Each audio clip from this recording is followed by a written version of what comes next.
Now. On 105.9 FM and streaming worldwide on the WMAL app. O'Connor and Company. It's 7:06. It's O'Connor and Company. We're still exploring rumors surrounding Justin Trudeau's sexual preference. It doesn't matter to me, but one loser liberal politician is the same as the other, regardless of who they go to bed with. Julie Gunlock, though, is obsessed with it, and we'll try to get to the bottom of it later in the program. 7:05. Cully's with us now. It is 7:05. Look at that. I've got a clock right here. It's 7:35. We'll speak with Admiral John Nowell. The Admiral is the president of the Navy Memorial in downtown. We love those guys, and they're going to be participating, of course, in the state funeral of James Earl Carter, Naval Academy graduate, nuclear submarine officer. At 8:05, Newt Gingrich, and at 8:35, now Gardner will get to the bottom of what's going on with Justin Trudeau up there in the Commonwealth, as well as, some Meghan Markle and British Labour Party scandals. All that's coming up, Julie Gunlock.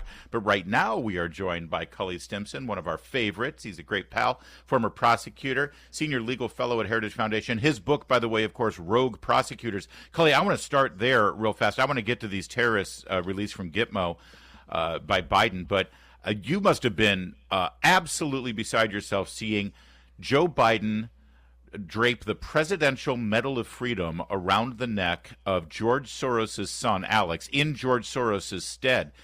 George Soros, the man who funded all of those prosecutors you wrote about in your book and now documentary film, Rogue Prosecutors. Yeah, you can't make this up.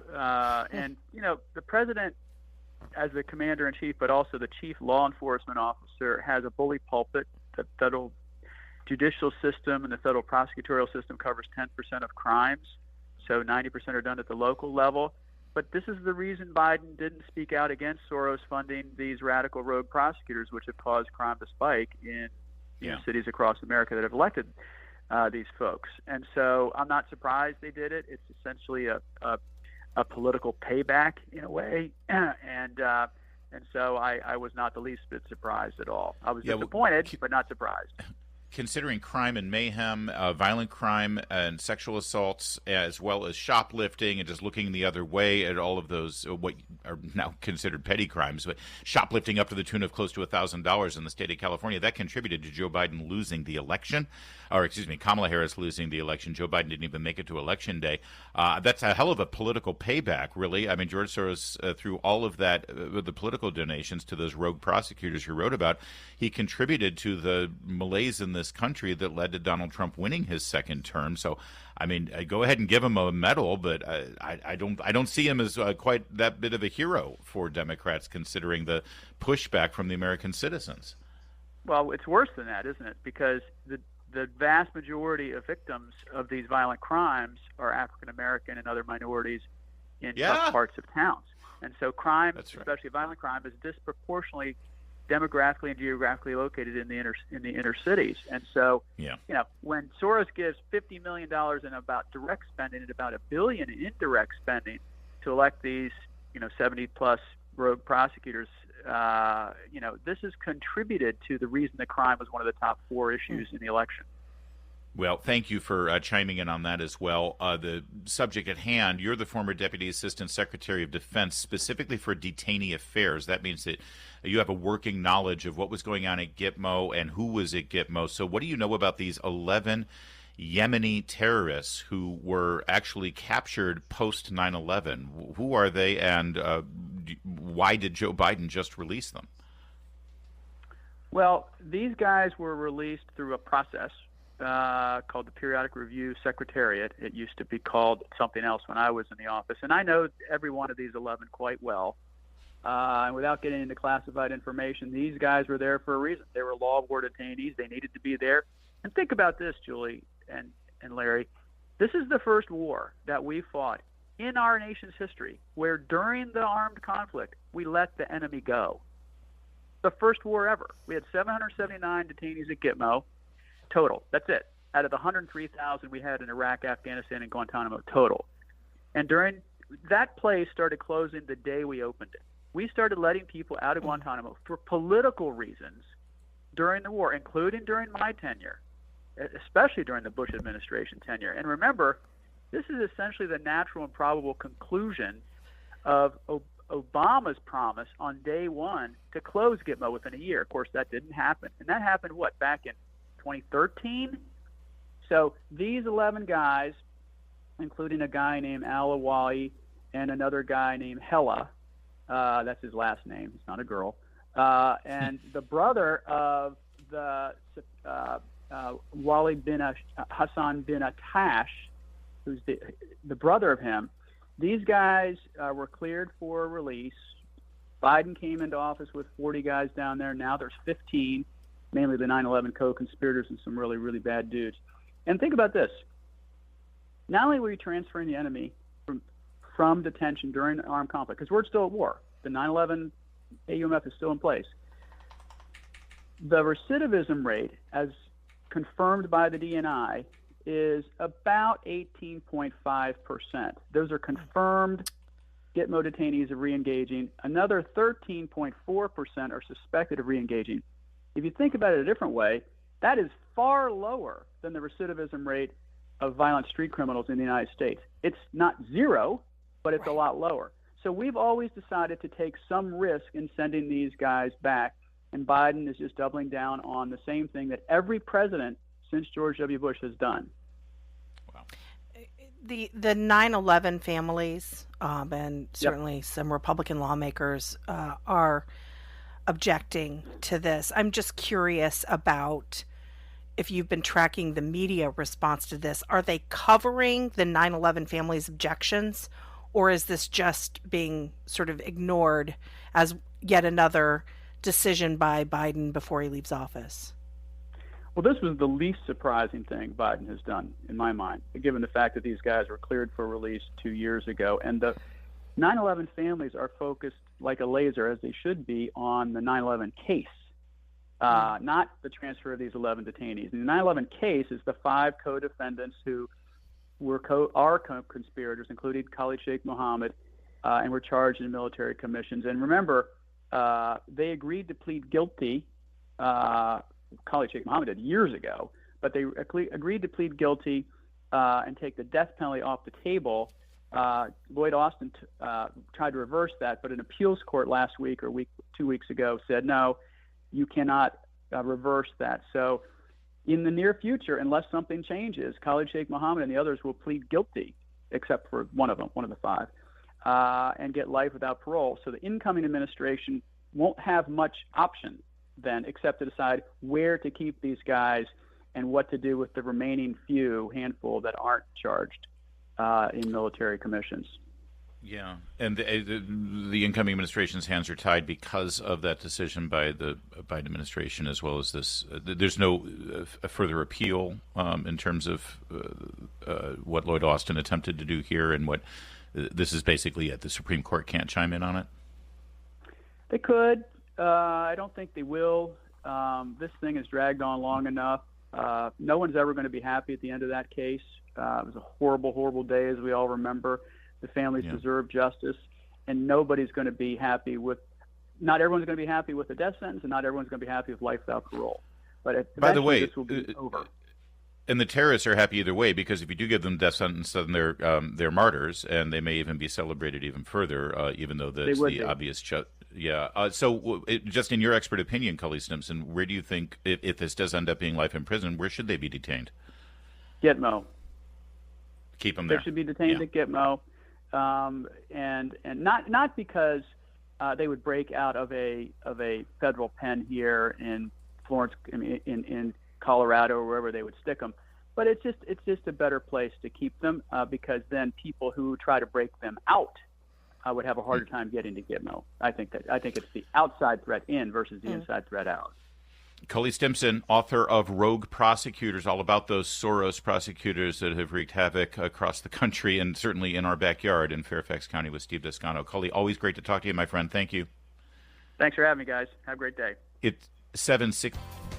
WMAL. Making sense of the news. Live from the Home Paramount Pest Control Studios. Home Paramount, the leader in pest control since 1939. The votes for President of the United States are as follows. Donald J. Trump of the state of Florida has received 312 votes. Kamala D. Harris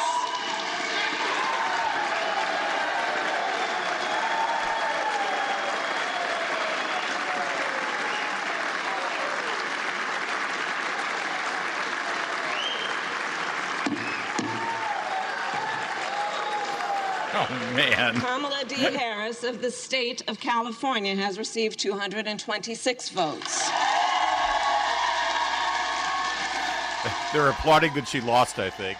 I know. I know. That is so weird and so awkward. This is why vice presidents should never run for president, because they might, it's a 50-50 chance they'll be stuck in that position. Yeah. Second time in recent memory, Al Gore, of course, had to do the same thing in 2001. That was the sound yesterday of Kamala Harris certifying the Electoral College results. A bunch of people were patting her on the back, and they were glorifying it, how amazing she is and how poised she was. And here's Dana Bash, cut 13.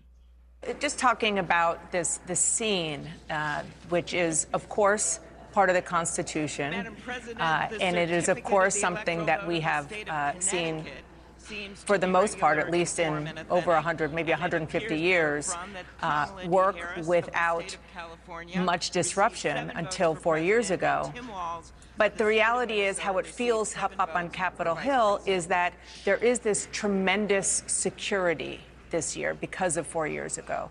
This place is fortified, and yet it is fortified despite the fact that a lot of the people who supported the insurrection that happened 4 years ago are now in charge. Oh, God. Okay, first of all, it's not an insurrection.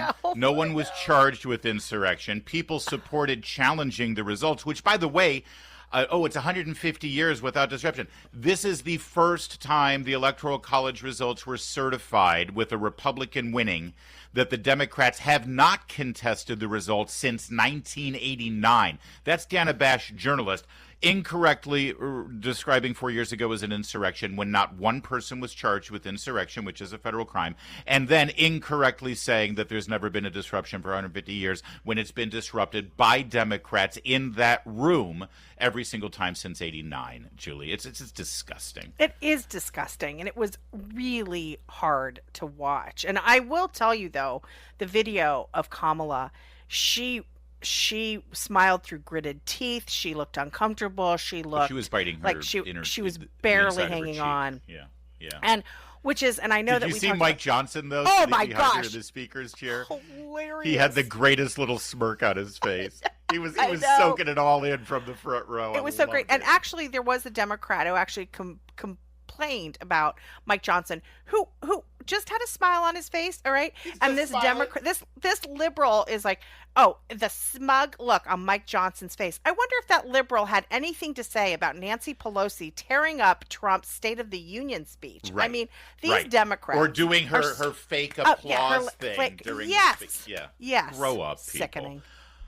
Meanwhile, as CNN was just going out of their way to just praise Kamala Harris for being so poised and not doing anything disruptive during this, Scott Jennings, the one voice of reason there, actually had something to say. On this Harris business, I think before we canonize St. Kamala here on the high holy day of January 6th, let's remember the Electoral Count Reform Act of 2022 makes it perfectly clear that the vice president has nothing but purely ministerial duties on this day. She didn't actually certify the results of the election. That's done by the voters. It was clear as day 4 years ago as well. Right. But because of the that's the thing. I mean, nobody's trying to canonize her. The same thing was true. Oh, they're not. I mean, she put out a video trying to canonize herself. That's right. She did put out a video trying to canonize herself.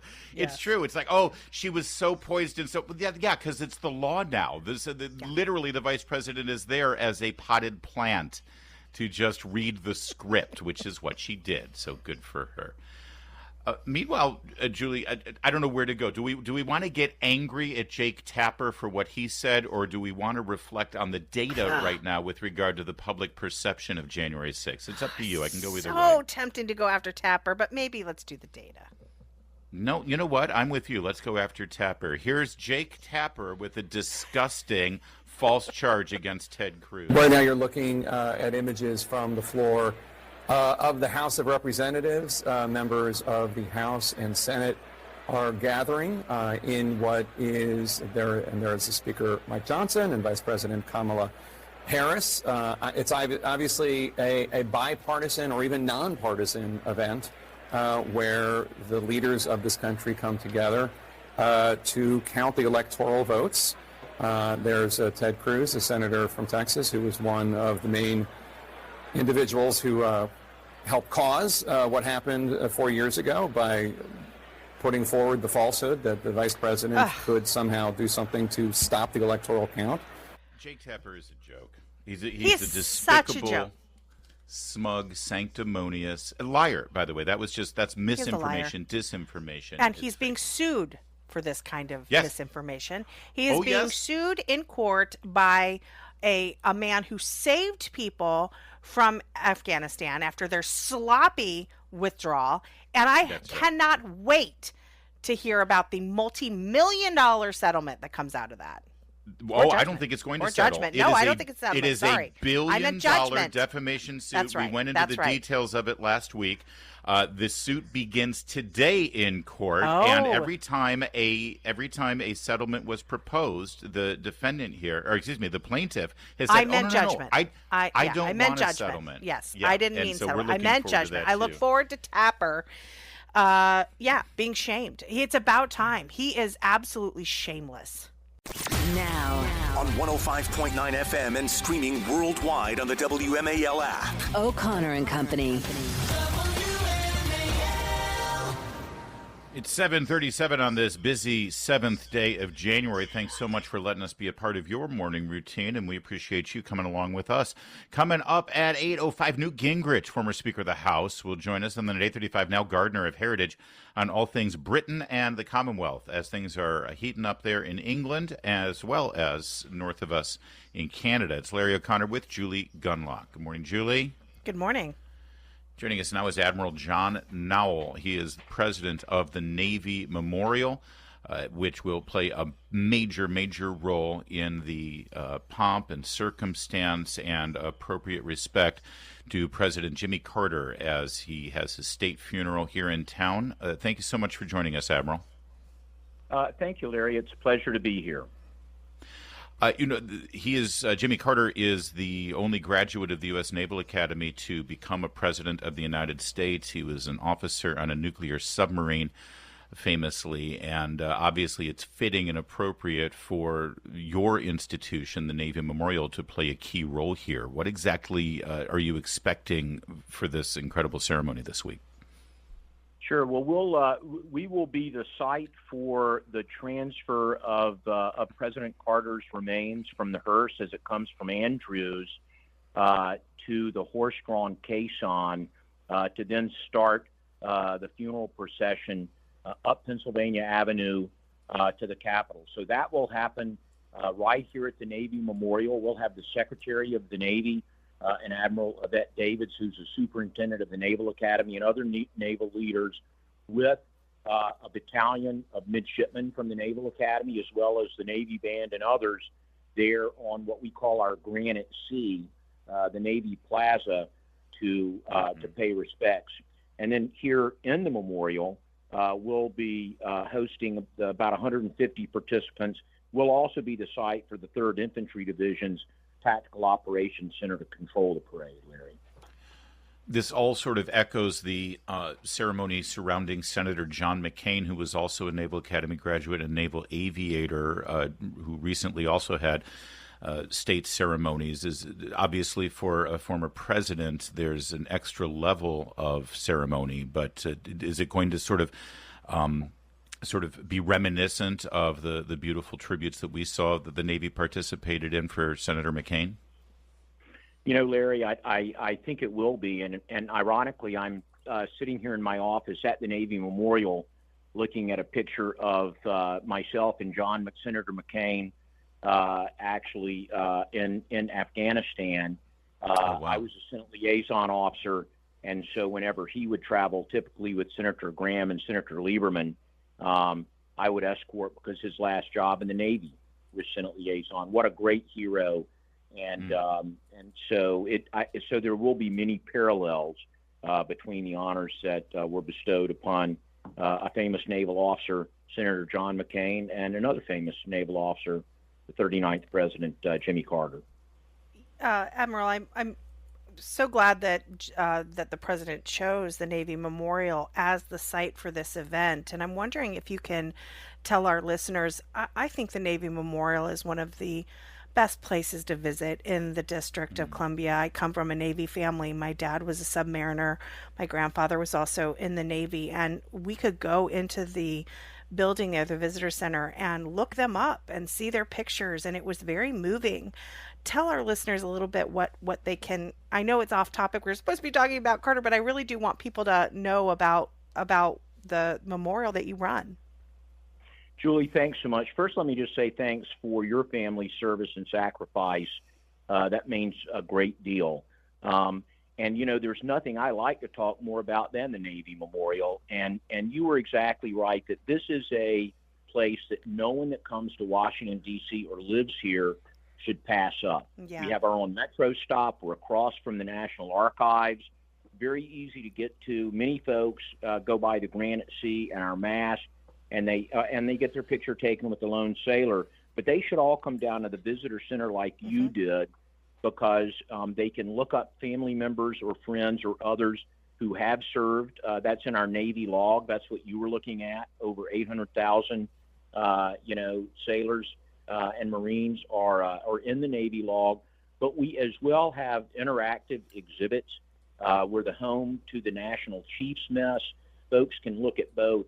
What is the Navy doing today? What has it done in the past in the evolution?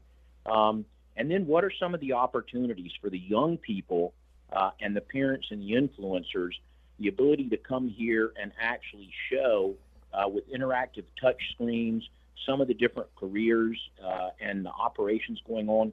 And then I'll add, we have the first LED wall theater in Washington, D.C., and we're playing, movies and programs daily, all free, but very, very interesting, and again, very Navy themed. So it's a great place to come visit. It's also a great place for different events, which we can certainly talk about more.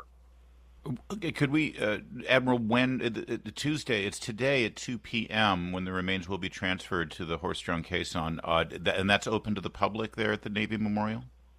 So it's going to be open. It's going to be open to the public along Pennsylvania Avenue on either side of 7th Street and 9th Street. So they have a security cordon that they have placed from 7th Street to 9th Street, from Pennsylvania Avenue back to Larry, about F Street, where the National Portrait Gallery is. As you might imagine, with the events in New Orleans, there's certainly an abundance of caution there. So it will be nationally televised. Folks will be able to come once that cordon's lifted. Then they can come into the Navy Memorial. And I will add that for the next few days, we are going to be playing President Carter themed documentaries in our theater. We also have a condolence book that we would ask folks in the D.C. area to come and sign, that we'll get to President Carter's family with a flag that was flown over the Navy Memorial during the funeral procession. So there'll be plenty of time for folks to get in here. At the exact time of, they'll have to be looking from 7th down or from 9th up, but then they'll be lining the street for the rest of the procession.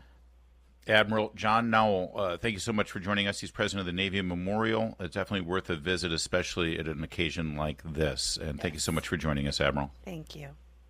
Larry and Julie, thank you. My honor. Yeah, so much going on. You got the state funeral, of course, and then within 2 weeks we'll have the swearing in of a brand new president, and it's just all part of the pageantry of the American experience. And what it's such a anachronistic moment, though, for Jimmy Carter, as we're going to have all of this circumstance, all the ceremony. And he famously banned the playing of Hail to the Chief when he was president. He thought that it was too imperious, He walked from his swearing in to the White House. It was meant to show how humble he was, but also to send a message about conservation and not using gasoline during the gas crisis. And now, we're pulling out all the stops, apparently at his bequest, and we'll make sure that his passing gets the full treatment. He's a paradox, that guy, a real paradox. He sure is. 7:45. Later this morning on the Chris Plant Show, I sure hope you survived the snowmageddon, the snowpocalypse. I hope you have a gallon of milk. 9 a.m. on WMAL. Yeah, well, we did survive it, but not unscathed. Apparently in Maryland, there were hundreds of calls for service, including over 200 crashes, over 200 unattended vehicles. Joining us right now, the long-time and long-suffering spokesperson for the Maryland State Highway Administration, Charlie GISCHLAR. You're only long-suffering when we give you a hard time here on WMAL. Charlie, thanks for joining us. Thank you. Appreciate it. Well, we have cold temperatures continuing up through Friday for the end of the week. We also have winds, but at least it's dry now. So based on those weather conditions, what's the next task here for your team out there on the Maryland roads?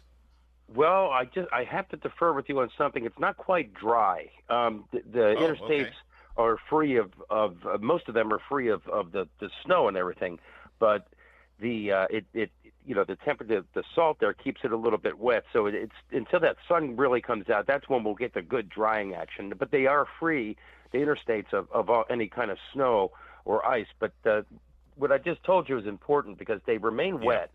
And I just checked before we went on the air here. The pavement temperatures and the air temperatures are well below freezing. So that's why we still have crews out there where we're pushing back the shoulders and the transition points between the interstates to get to the arterial roadways also. But we've got to be extra cautious today not to get overconfident. They're wet roads, number one. I can have this conversation in July, too, during a rainstorm.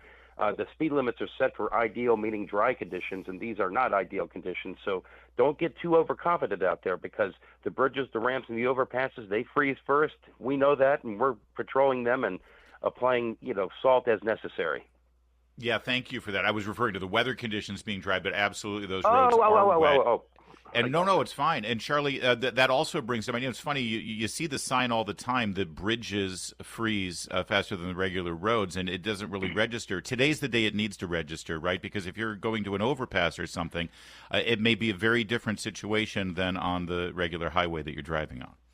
You're absolutely correct. I mean, we're doing pretty good here so far. Our crews are going out and, we use top-of-the-line sensors. We have infrared sensors in our weather stations and in some mobile ones in some of our crews. We can tell what the temperature's like and, what is on the actual surface of the pavement, whether it's just wet, whether it's been treated with salt wet, or whether it's about to freeze up, because the salinity value is being diluted. So then with that, we can make smart deployment decisions and add quick dose of salt. That'll take care of it. And then the sun's really going to help us out today as well.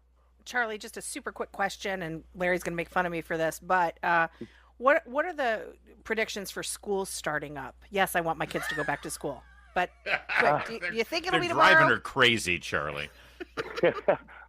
I can't answer that question. That's up to the local jurisdictions, but we do our best to keep all the state maintained highways free and clear and passable. And now, once we get the good drying action, get the shoulders pushed back, get everything back to pretty much normal, Charlie, then we'll you reload. just let me know where I need to send that cookie basket or that. Yeah, you just let me know. Who I need to bribe. By the way, Charlie, you should know, Ellen Kamalakis down there at Northern Virginia VDOT, she was trash-talking Maryland drivers, and she was looking askance at your use of beet juice as well. So we're trying to get a feud going between you guys. Yeah, exactly. Oh, that's cool. Well, we love our partners in VDOT, but we tried the beet juice about a decade ago. It worked. It's just the tried and true salt brine is easier to store and maintain, and we can actually make that. So we switched back to just going back to regular. So DC's the only one still holding true to the beet juice thing. All right, we'll just give them a hard time. There's been a mass murder once it starts melting. Yeah. It does work. It's got anti-icing properties in it. Thank you, Charlie. Have a great day. Thanks, Charlie. You too, guys. Take care. It's 7:54.